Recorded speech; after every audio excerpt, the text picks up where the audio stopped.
Assalamualaikum warahmatullahi wabarakatuh. Selamat datang teman-teman sekalian. Balik lagi di konten kali ini, di video kali ini bareng aku sendiri Sona. Tapi bagi teman-teman yang baru ketemu dengan video ini atau channel ini, mungkin aku akan memperkenalkan diri terlebih dahulu biar kita bisa saling mengenal. Oke, teman-teman, perkenalkan aku Sona. Aku adalah orang yang antusias terhadap dunia literasi dan juga dunia pendidikan. Keseharianku adalah ya sibuk nulis artikel di media, nulis opini juga. Tapi yang aku fokuskan saat ini adalah fokus menulis buku. Lebih tepatnya buku ketiga, karena sejauh ini sudah publish 2 buku ya. Di tahun 2021, buku pertamaku, buku non-fiksi, berjudul Diorama Akal, dan yang kedua adalah buku novel ya ini. Di tahun 2022 judulnya Tugas Esai 10.000 kata. Jadi bagi yang tertarik ataupun penasaran dengan 2 bukuku sebelumnya, bisa aja beli di link yang ada di deskripsi ya. Aku taruh di situ linknya. Nah, selain menulis juga saat ini berproduktif ria di dunia bisnis, dalam artian masih inline dengan dunia literasi, ya ini toko buku ya. Jadi aku juga punya toko buku sendiri, lebih tepatnya toko buku online sih gitu. Jadi sembari nulis juga aktif di sana lah, di toko buku itu. One man show untuk saat ini karena belum banyak hal yang bisa dilakukan karena masih baru juga gitu loh. Ya doakan saja seiring berjalannya waktu akan grow, well established juga lah gitu. Oke, kemudian untuk kontenku biasanya aku membahas banyak dan sering membahas tentang dunia pendidikan, terus juga dunia literasi. Sesekali aku juga membahas isu hangat yang ada di masyarakat. Oke, nah tapi di konten kali ini aku mau membahas tentang literasi ya. Lebih tepatnya terkait ini, mengulas buku. So far memang bukan ekspertisku banget mereview sebuah buku, karena aku lebih sering nulis ya, atau bikin karya gitu, bikin suatu cerita ya, ketimbang mengulas buku gitu. Untuk membaca buku dari penulis lain ya sangat sering gitu loh. Membaca buku karya orang lain itu sangat sering sekali, karena itu juga bagian dari risetku kan, untuk menulis sebuah artikel, opini, atau bahkan bukuku sendiri seperti itu. Tapi untuk mengulas atau mereviewnya juga tidak terlalu sering. Memang untuk mengulas buku ini, mereview buku ini baru aku mulai. Karena awalnya itu untuk kebutuhan konten di toko bukuku ya gitu. Jadi mesti ada konten terkait review nih gitu, untuk mengedukasi orang-orang juga gitu loh, untuk daya tarik juga, sehingga ya udahlah gitu. Tapi aku memang tidak pernah secara serius gitu loh mendalami sebelumnya. Jadi baru-baru ini serius, oh gimana sih gitu. Nah, tapi harus aku katakan bahwa sebenarnya nggak ada formula yang pasti, formula yang benar-benar akademik banget gitu loh, terkait bagaimana mengulas buku, mengulas karya gitu, non fiksi atau fiksi ya. Jadi emang murni sebenarnya terserah dari si reviewer itu. Nah, tapi yang mesti disoroti adalah semakin kita sering mengulas buku ya, itu akan menjadi suatu expertise juga ya, sama hal yang menulis sih gitu. Kalau kita sering menulis juga bakal expert juga di bidang menulis gitu loh. Jadi makanya kalau reviewer itu benar-benar disorot banget terkait keahliannya itu dalam mengulas apa yang objek yang menjadi bahan reviewnya sih. Nah, di sisi lain yang namanya mengulas buku itu menurutku pribadi adalah harus subjektif. Harus subjektif. Ya karena ketika nge-review sesuatu itu kan juga dilihat dari sudut pandang si pelakunya ya, atau reviewernya itu.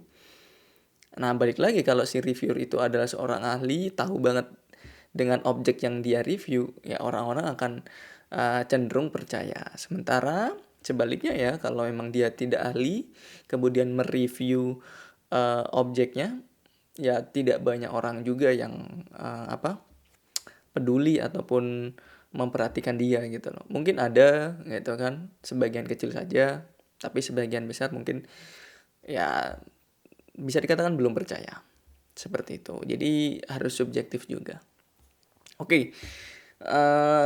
Tapi meskipun aku mengatakan tidak ada rumus atau formula yang pasti, dan juga memang harus subjektif, tapi tetap ada kok kaidah-kaidah atau esensi-esensi yang mesti dimasukkan tuh di konsep ketika kita mereview suatu buku, ya kan. Ya aku percaya sih ketika seorang reviewer, bahkan reviewer makanan sekalipun, dia punya konsep kan, bagaimana dia mengawali bahkan sampai mengakhiri gitu loh, konten reviewnya gitu atau ulasannya terhadap objek yang dia review tersebut. Pasti ada kaidah-kaidahnya atau poin-poin yang mesti dia sampaikan. Karena kalau nggak ada itu ya dia bahkan kesulitan juga untuk mereview ya, gitu loh. Nggak tahu bagaimana harus menyampaikannya juga. Jadi dia harus ada poinnya, apa yang direview, baru dia bisa memperhatikannya, menganalisanya, kemudian menyampaikannya kepada khalayak umum. Nah, ini adalah poin-poin yang biasa aku sampaikan gitu loh ketika aku membuat konten. Ini menurutku cocok untuk aku ya, nyaman untuk aku juga. Bagi kalian ya mungkin bisa saja cocok, bisa saja tidak, atau bahkan yang baru mau memulai ini bisa mungkin jadi pertimbangan kalian, bisa jadi referensi kalian untuk mengulas suatu buku nantinya di kemudian hari itu. Oke, mungkin kita langsung aja. Yang pertama adalah baiknya di awal kita mulai dengan kesan pertama kita.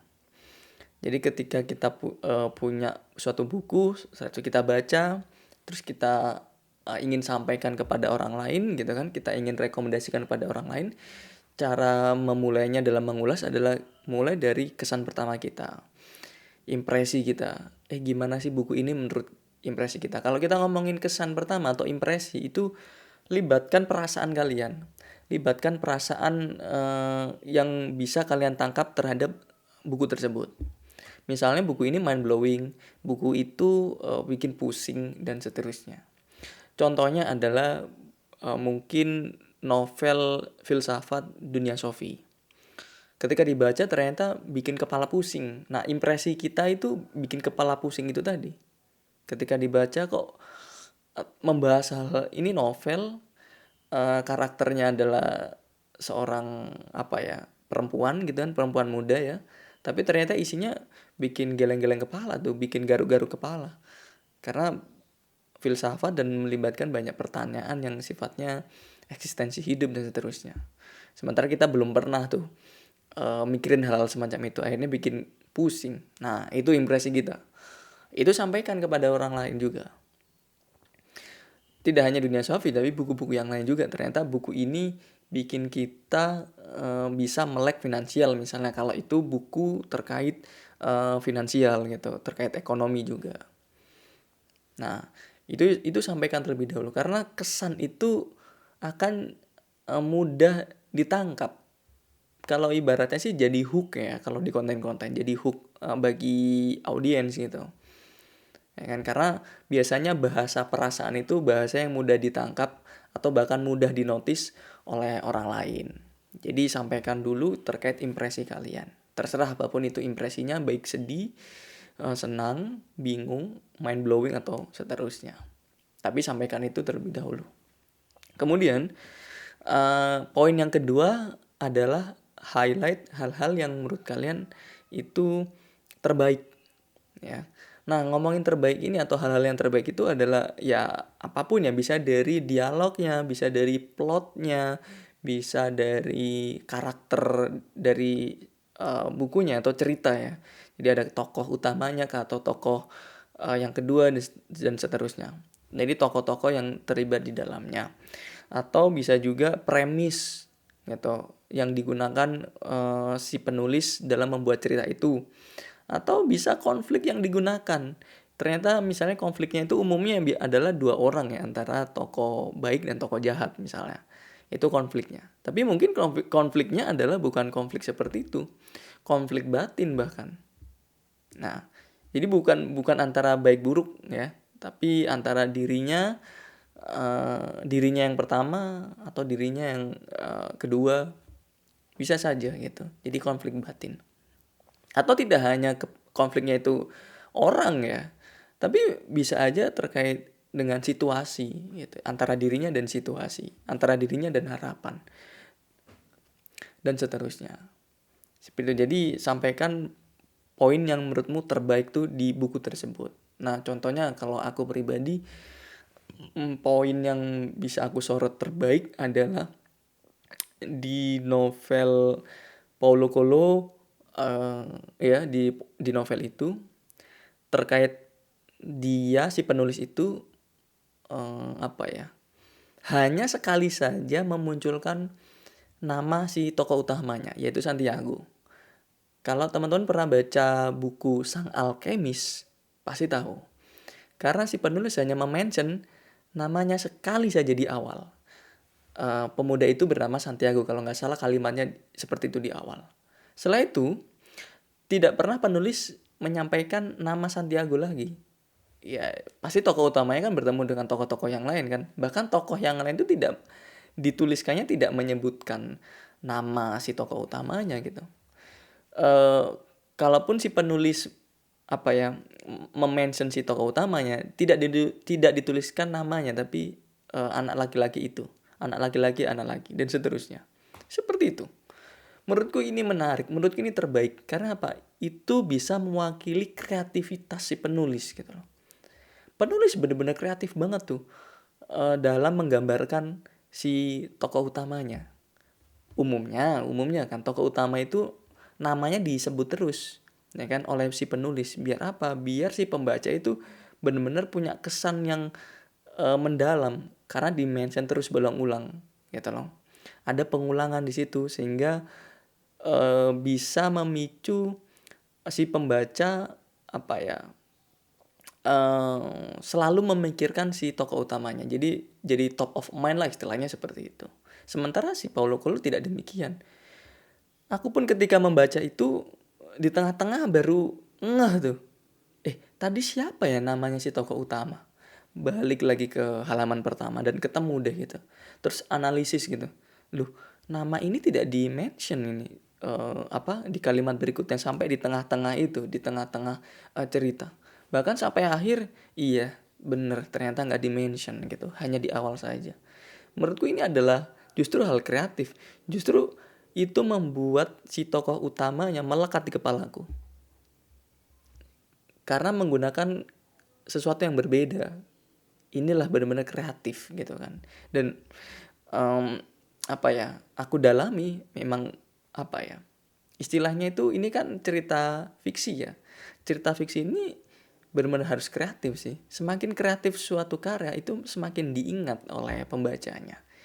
Aku meyakini seperti itu. Dan terjadilah di aku benar-benar mengingatnya gitu loh. Aku benar-benar terkesan banget dengan karya itu. Itu salah satunya ya. Jadi sampaikan poin terbaiknya atau bagian terbaiknya kepada audiens kamu gitu kan. Bisa di karakter di dialognya atau kata-kata gitu kan yang ada di cerita tersebut atau buku tersebut. Oke. Selanjutnya adalah sisipkan pendapat pribadi. Maksudnya di sini adalah mungkin kamu bisa menarik cerita dalam buku tersebut dengan kehidupanmu pribadi. Artinya ada relevansinya ya, antara buku tersebut dengan dirimu gitu loh. Makanya aku katakan di awal adalah wajib mengulas buku itu subjektif gitu. Karena itu akan menjadi poin yang sangat menarik bagi apa ya audiens gitu loh. Ya kan? Menjadi pengetahuan baru juga untuk si audiens. Dari sudut pandang orang A, buku ini seperti ini, dari sudut pandang orang B buku ini seperti ini. Dia kumpulkan banyak informasi itu menjadi pengetahuan baru untuk dia. Itu poinnya sebenarnya. Jadi emang harus subjektif. Nah, baik lagi, sisipkan pendapat pribadi. Nah, mungkin aku lagi-lagi mau menyampaikan Sang Alkemis ya, novel Sang Alkemis itu. Bahwasanya dari ceritanya si Sang Alkemis ini, tokoh utamanya adalah kan ingin mencari atau menemukan harta karunnya. Ya. Nah, dia mencarinya dan berusaha untuk menemukannya, bahkan sampai nyebrang ke negeri tetangganya gitu, atau ke negeri lain lah ibaratnya, hanya untuk menemukan harta karun. Seperti itu. Nah, kemudian ketika udah nyampe di negara itu, jadi dia itu dapat clue dari mimpi kan. Nah, mimpinya adalah kamu harus ke negara ini untuk dapetin harta karunnya gitu. Dan dia mengejar mimpi itu. Dia pergi ke negara tersebut dan mencari harta karunnya. Dan ketika sudah berada di lokasi sesuai dengan mimpinya tersebut untuk menemukan harta karunnya, disitulah ya kan dia ketemu clue baru, bahwasanya dia harus kembali ke awal, kembali ke negaranya. Nah, relevansinya buku ini dengan hidupku adalah aku pun juga melakukan hal yang sama loh. Aku pun menemukan harta karunku atau mencari harta karunku sampai ke negeri seberang. Teman-teman yang udah lama ngikutin aku mungkin tahu ya, bahwasanya aku pun pernah ke luar negeri, dalam artian bekerja di luar negeri, di Australia lebih tepatnya, selama kurang lebih 1,5 tahun, dalam rangka menemukan harta karun. Harta karun ini nggak mesti dalam bentuk uang gitu loh, apapun itu ya. Aku pun mencari harta karunku ya, sampai ke negeri Australia gitu kan. Dan kemudian pada akhirnya aku kembali lagi di sini dan menemukan apa yang harus aku lakukan. Itu sama persis gitu kan. Jadi benar-benar berkesan banget novel Sang Alkemis ini dengan hidupku. Sangat relate gitu loh. Si tokoh utamanya pergi ke luar negeri, mencari harta karun, balik lagi ke negaranya. Pun demikian sama, aku melakukan itu juga. Pergi ke luar negeri, pada akhirnya aku kembali juga untuk mendapatkan harta karunku. Nah, kalian juga bisa sampaikan itu, membaca buku finansial mungkin, atau buku-buku self development gitu, atau self help gitu ya. Kemudian sampaikan apa relevansinya dengan hidupmu kepada orang lain. Itu akan menjadi poin yang benar-benar luar biasa untuk audiens. Oke, selanjutnya adalah akhiri dengan rekomendasi. Sampaikan juga buku ini bisa kamu rekomendasikan untuk siapa ya, untuk orang-orang yang seperti apa. Kalaupun tidak merekomendasikan kepada untuk siapa, bisa juga dengan merekomendasikan buku ini yang kamu baca itu untuk dibaca ketika waktu seperti apa ya. Contoh misalnya buku ini cocok dibaca ketika kamu sedang galau, sedang bahagia, sedang sedih, dan seterusnya, atau sedang menemukan atau menghadapi suatu masalah tertentu. Bisa saja seperti itu. Ya, jadi nggak spesifik orang yang seperti apa, tapi ketika seperti apa. Jadi ketika kamu sedang mengalami ini, ketika sedang sendiri, ketika sedang galau, dan seterusnya. Untuk siapanya adalah mungkin untuk orang yang ingin mencari jawaban, gitu kan, untuk orang yang ingin mengembangkan diri, dan seterusnya. Itu sih. Jadi tetap di akhir itu adalah sebuah rekomendasi, karena itu akan menjadi closing statement juga untuk teman-teman, alasan kenapa buku ini kamu ulas dan kamu sampaikan kepada orang lain. Itu. Jadi orang lain bisa menangkap atau audiens itu bisa memahami, oke, kayaknya ini buku cocok deh buat aku. Oh, buku ini cocok deh untuk temanku, dan seterusnya. Jadi kebermanfaatan buku tersebut yang kalian ulas juga nggak hanya berhenti di kamu gitu kan, tapi bisa berlanjut kepada orang lain. Seperti itu. Oke, mungkin panjang juga ya video kali ini, tapi mungkin itu aja yang bisa aku sampaikan. Sorry kalau memang terlalu panjang, tapi poinnya itu ya yang bisa aku sampaikan. Kurang lebihnya aku mohon maaf, dan semoga video ini bermanfaat untuk kalian semuanya. Itu aja yang bisa aku sampaikan. Sampai jumpa di video berikutnya. Wassalamualaikum warahmatullahi wabarakatuh. Bye.